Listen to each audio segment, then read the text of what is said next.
കൊച്ചിയിൽ വന്നാൽ water metro experience ചെയ്യാതെ എങ്ങനെയാണ് തിരിച്ചു പോകുന്നത്? അത് മോശമല്ലേ?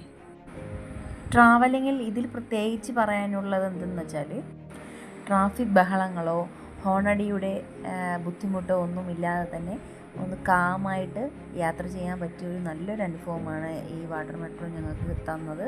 എല്ലാവർക്കും അങ്ങനെ ആയിരിക്കുമെന്ന് ഞാനും കരുതുന്നു.